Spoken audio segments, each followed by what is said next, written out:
Hello students, this is Pawan sir. Welcome to my channel chemistry life. और आज की इस वीडियो में हम करेंगे केमिकैटिक्स के 25 1 mark question which are very very very important. So जैसे कि आपको पता ही है, मैंने एमसीक्यू की यानी 1 मार्क्स क्वेश्चन की सीरीज़ शुरू की है। इससे पहले पहले वाली वीडियो में मैंने सॉलिड स्टेट सॉल्यूशन और इलेक्ट्रोकेमिस्ट्री को कवर किया था। आज हम कवर करेंगे केमिकैटिक्स।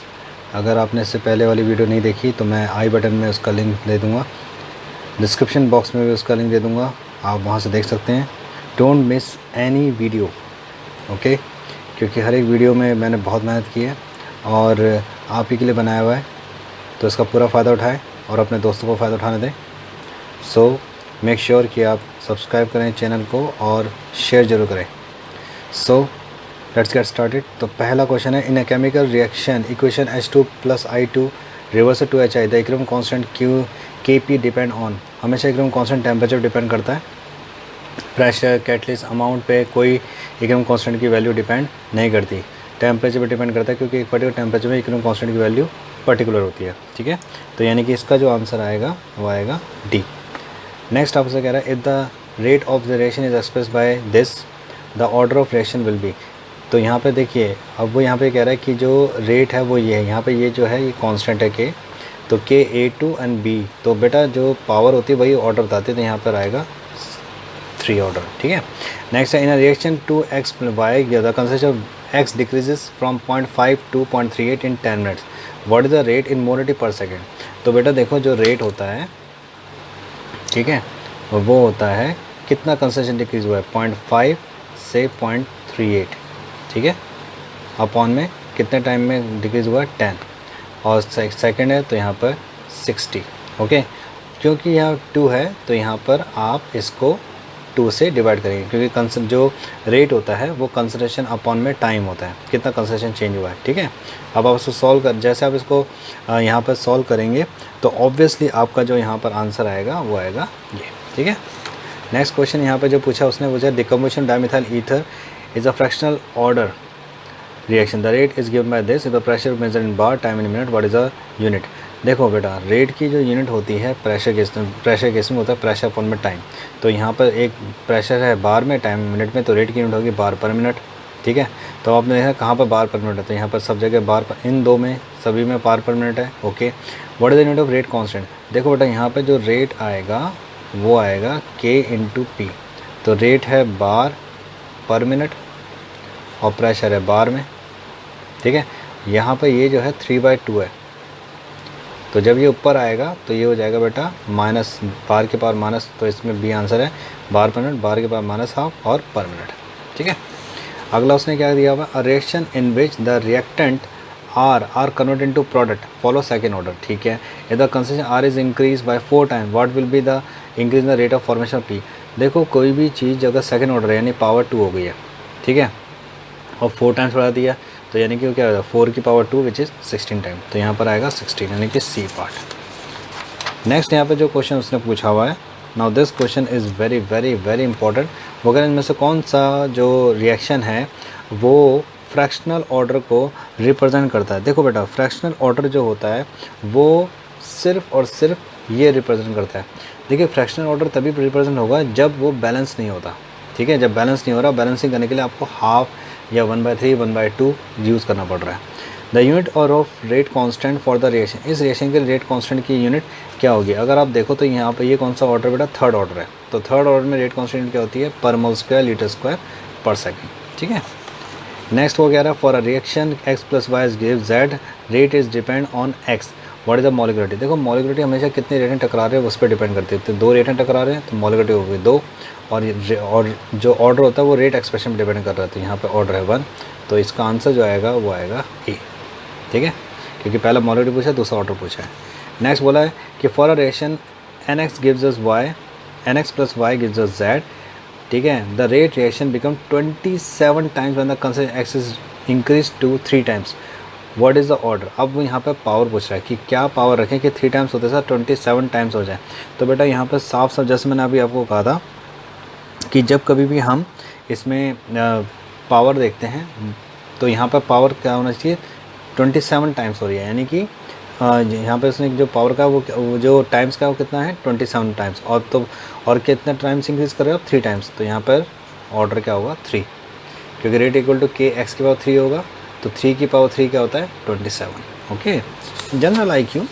ओके, नेक्स्ट जो आपका क्वेश्चन आता है 10th, the rate constant of reaction depend on. देखो बेटा वो कह रहा है रेट कांस्टेंट जो होता है वो किस पे डिपेंड करता है। देखिए बेटा रेट कांस्टेंट जब होता है वो हमेशा डिपेंड किस पे करेगा, वो हमेशा डिपेंड करेगा बेटा time of completion of reaction पर। ठीक है, कि कब रिएक्शन का टाइम क्या हो रहा है, कंप्लीट हो रहा है। तो यहाँ पर जो आपका आंसर आएगा वो आएगा बेटा 10th का D। ओके, नेक्स्ट जो है ध्यान दो, rate constant not rate depend करता है टेम्परेचर पर, एक्सटेंट ऑफ रिएक्शन पर, इनिशियल कंस्टेंट, लेकिन रेट कांस्टेंट नहीं करता। रेट कांस्टेंट करता है कब टाइम कंप्लीट हुआ है। Okay, don't get confuse.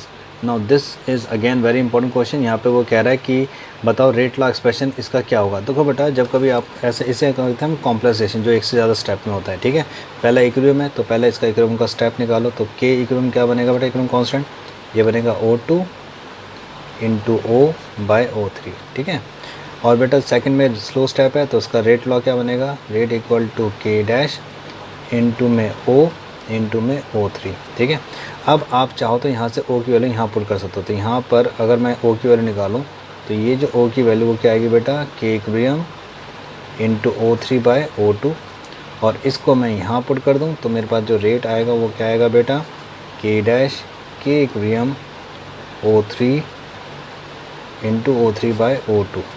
तो ये क्या हो जाएगा, तो ये हो जाएगा रेट कांस्टेंट O3 का स्क्वायर O2 का -1, तो ये B।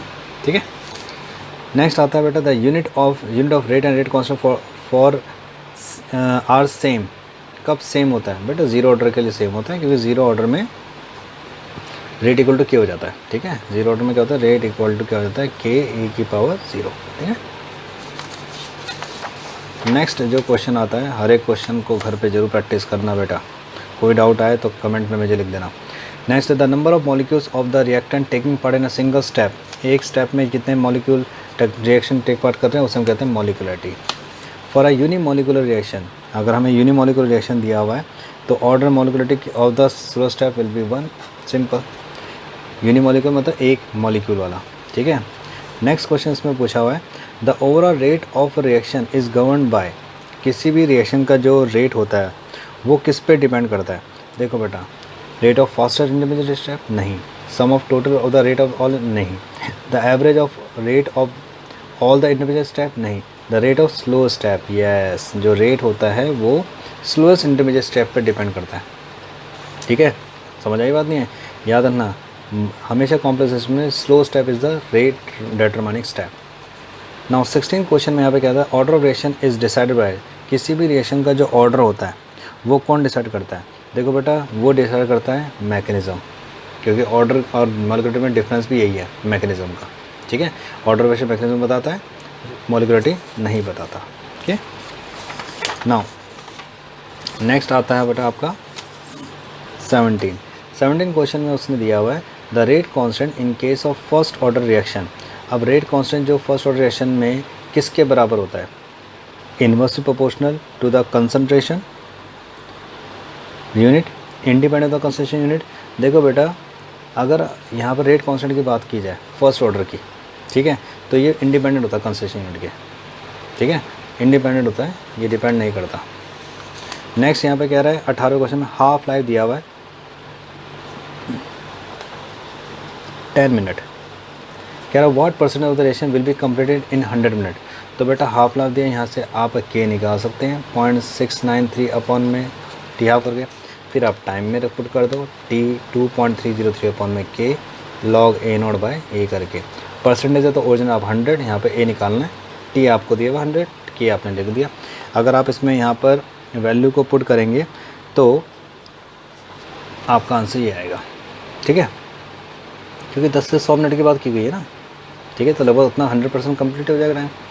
नेक्स्ट कह रहा है सूडो यूनिमोलिकुलर रिएक्शन में, कोई भी रिएक्शन जो सूडो यूनिमोलिकुलर रिएक्शन होती है उसमें both reactant present are low concentration नहीं, both the reactant are present in the same concentration नहीं, एक प्रेजेंट होता है एक्सेस में। यस, यूनिमोलिकुलर मतलब सूडो। ओके, तो ये बेटा ठीक है, जो सूडो है, सूडो यूनिमोलिकुलर में क्या होता है, 1 of the reactant present the excess amount. इसका सबसे बढ़िया एग्जांपल है हाइड्रोलिसिस, जिसमें भी वाटर यूज़ होगा वो हमेशा सूडो यूनिमोलिकुलर होगा। ठीक है।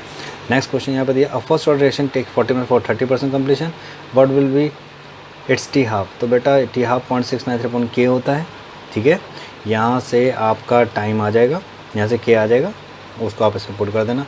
ये एनसीईआरटी क्वेश्चन है, इसका आंसर ए आएगा। और first order reaction has a rate constant के दे दिया, ये भी एनसीईआरटी का क्वेश्चन है। कह रहा है कितने टाइम में इन सेकंड वो 5 ग्राम से 3 ग्राम में हो जाएगा। फॉर्मूला आपका वही है, फर्स्ट ऑर्डर दे दिया है टी इक्वल टू 2.303 अपॉन में के लॉग ए नॉट बाई ए में रख देंगे, आपका आंसर ये आ जाएगा। 444.4 सेकेंड एग्जैक्ट आंसर है। रेडियो एक्टिव डिसइंटीग्रेशन है, देखो बेटा रेडियो एक्टिव रिएक्शन जो होती है वो सारी की सारी आपकी फर्स्ट ऑर्डर रिएक्शन होती है, जहाँ बड़ा आ जाएगा disintegration, radio activity first order. जहाँ लाइट की रिएक्शन आ गई कि फोटोसिंथेसिस हो रहा है, लाइट की रिएक्शन है, तो वो ज़ीरो ऑर्डर होता है। और कैटलाइज भी ज़ीरो ऑर्डर रिएक्शन होता है। ठीक है।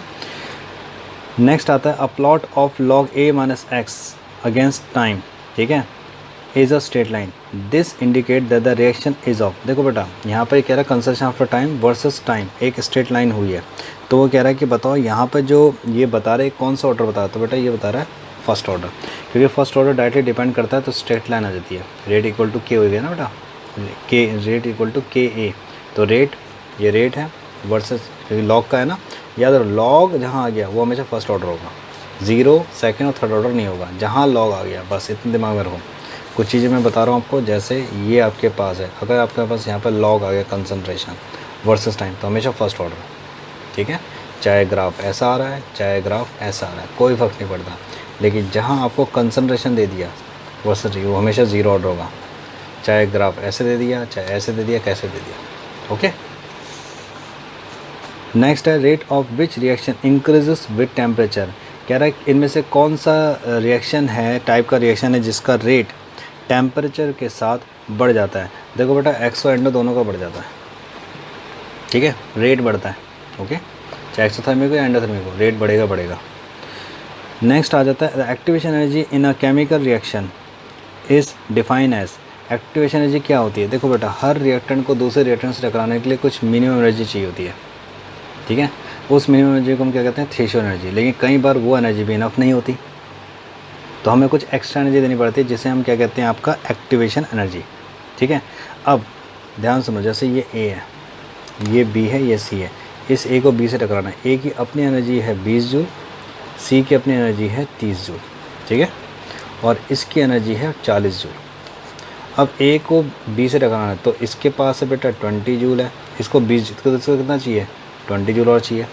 इसका 30 जूल है, इसको कितना चाहिए, 10 जूल। तो ये जो 20 जूल या 10 जूल जो दे रहे हो, इसे हम कहते हैं एक्टिवेशन एनर्जी। ठीक है, सो बेसिकली एक्टिवेशन एनर्जी क्या हो रहा है, जितनी एनर्जी चाहिए जितनी एनर्जी है उसका डिफरेंस है ना। तो अगर हम यहाँ पर लेके चलें तो ये डिफरेंस है। ठीक है, तो यहाँ पर अगर आप लेके चलते हो कि इसका आंसर क्या होता है, इसका आंसर आएगा टी। ठीक है, so these are some important question in my point of view. I hope आपको ये पसंद आया होगा। कोई भी डाउट, अगर आपके दिमाग में कोई question, ask me in the comment box, I will definitely reply. And please subscribe to my channel and share this video with your friends, with your colleague, and keep practicing. And all the best for your coming exam. Thank you. See you in the next video, which is surface chemistry.